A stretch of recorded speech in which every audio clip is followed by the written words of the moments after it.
కాకినాడ జిల్లా ఏలేశ్వరం మండలం ఎర్రవరం గ్రామంలో ప్రత్తిపాడు నియోజకవర్గ ఇన్ఛార్జ్ వరపుల సుబ్బారావు గడప గడప కార్యక్రమం చేపట్టారు.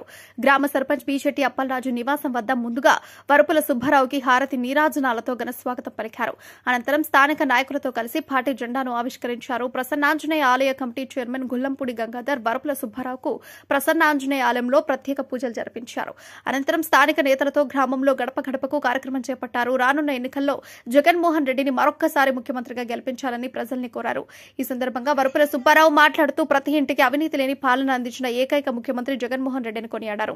ప్రజలకు అందుబాటులో ఉంటూ వారి కనీస అవసరాలు తీర్చే విధంగా నియోజకవర్గంలో పనిచేస్తానని, రానున్న ఎన్నికల్లో వైసీపీ పార్టీని అఖండ మెజారిటీతో గెలిపించాలని కోరారు. ఈ కార్యక్రమంలో మండల కన్వీనర్ అడప పార్థసారథి, కోఆప్షన్ మెంబర్ పసల నాగేశ్వరరావు, వైసీపీ జిల్లా యువజన విభాగం జనరల్ సెక్రటరీ బుద్ధ గణేష్, నాయకులు దాసరి రమేష్, కూనపు రెడ్డి సుబ్బారావు, ఓలేటి చంటిబాబు, బీశెట్టి స్వామి, మలకల వేణు, నీరుకొండ అర్జున, రామిశెట్టి రమణ, పలువురు సర్పంచ్లు, వార్డు సభ్యులు, వైసీపీ కార్యకర్తలు పాల్గొన్నారు.